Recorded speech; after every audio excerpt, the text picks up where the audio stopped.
Ô, coisa boa! Agora é o seguinte, eu tenho duas perguntas importantes para você de casa, né? Só come quando está com fome ou a ingestão de alimentos não tem critério?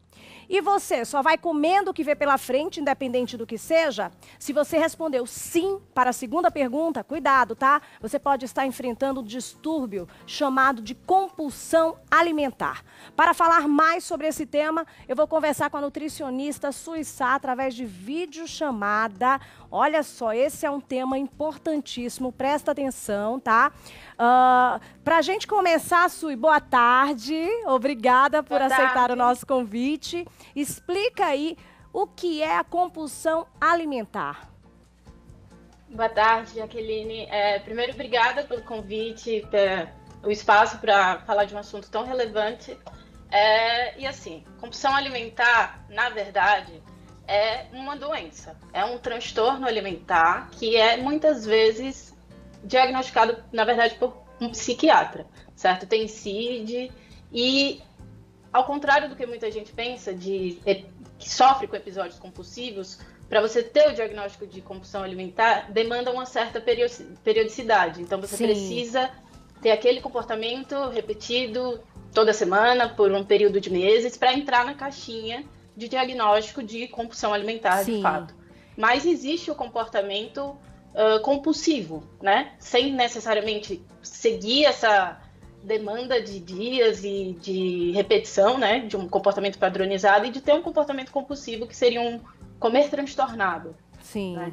E isso varia muito de pessoa. No caso, quais são os sintomas que podem acender um alerta, né, de uma pessoa que sofre com a compulsão alimentar? Não só a pessoa que come muito, né, mas que tenha feito isso repetidamente, várias vezes, com muita frequência. Esses são os primeiros sintomas que já foram citados. Tem outros sintomas, assim, que a gente pode prestar atenção e já ficar ligadinha? Tem sim, assim. A gestão de quantidade de alimentos é muito difícil, na verdade, quantificar, porque depende muito de pessoa para pessoa. Exatamente. Isso. Mas como referência, a gente usa assim, seria uma ingestão maior do que outras pessoas, naquela mesma condição, consumiriam em circunstâncias assim análogas, certo? Sim, perfeito. E aí, durante os episódios de compulsão, normalmente seria uma alimentação mais rápida do que o normal. Sim. E a sensação após o consumo seria de até passar mal, desconfortavelmente cheio. Sim. Assim que a gente usa. E sempre associado assim, a sentimentos, assim, como vergonha, culpa, nojo.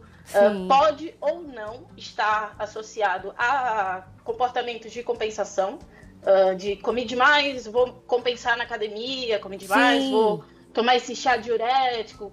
Pode ou não estar associado a esses comportamentos, mas de forma geral são esses os sintomas assim de alerta. Certo. Normalmente, por estar associado à vergonha, as pessoas também têm uma tendência a fazer isso escondido, sabe? Não gosta de comer em público, prefere comer sozinha, então vai mais nessa linha.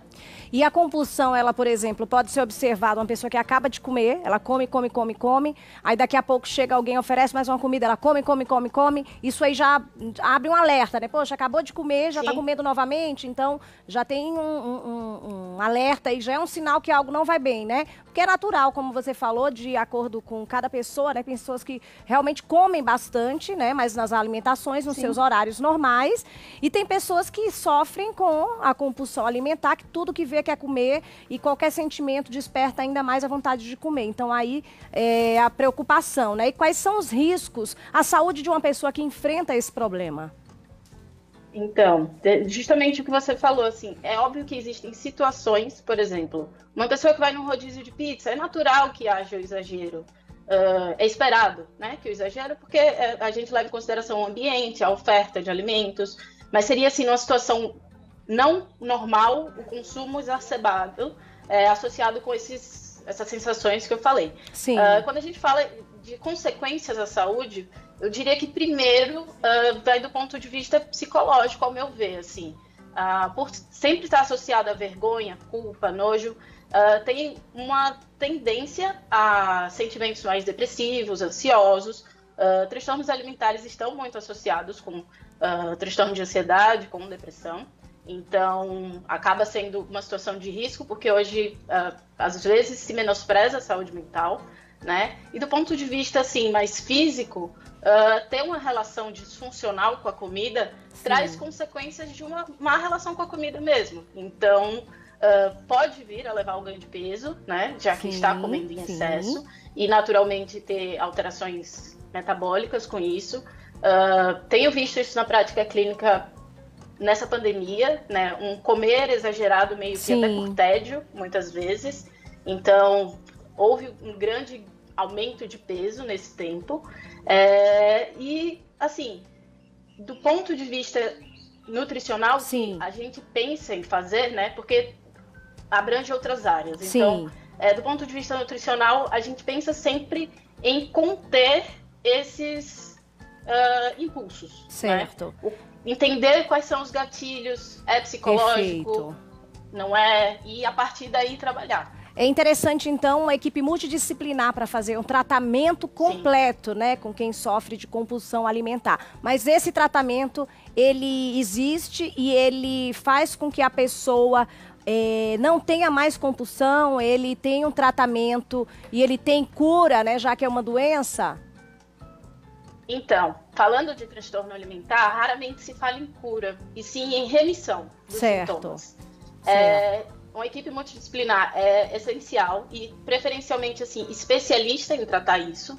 E quando a gente fala de equipe multidisciplinar, eu falaria de psiquiatra, psicólogo, nutricionista e muitas vezes até fisioterapia, com distúrbios de autoimagem, né, que muitas vezes também está associado. Então, o tratamento multidisciplinar, importantíssimo. E do ponto de vista nutricional, ao contrário do que muita gente pensa, não se trata com dieta restritiva. Porque, na verdade, exatamente, uma restrição mais crônica, ela está relacionada com maior descontrole alimentar. Então, muitas vezes, ao restringir demais, a gente acaba transformando isso num gatilho para uma compulsão, sabe? Passar longos períodos sem se alimentar pode gerar esse, sabe, pessoa muito comum, assim, às vezes a pessoa quer fazer a dieta da moda e vai fazer jejum intermitente. E aí na hora de comer, passa muito tempo sem comer, quando vai comer, come demais. Então, meio que não valeu nada, chega né? de noite e come o dobro do que comeria. Né? Então, muito cuidado com isso, né? Sui, quero te agradecer, né, pela entrevista. Obrigada, esse é um tema que está muito em alta, né? É importante a gente falar dessas questões relacionadas a esse assunto, né? E que tenha espaço mesmo para a gente falar sobre isso. É necessário que você, que nos acompanha, entenda o que pode estar ocorrendo, até mesmo na sua casa, que muitas vezes até passa despercebido, né, Sui? Exatamente, assim, até com você mesmo, sua relação com a comida. Verdade, eu quero te agradecer demais, tá, pela participação. Muito obrigada e desejar uma ótima tarde. Obrigada a você e boa tarde. Tchau, tchau. Tchauzinho.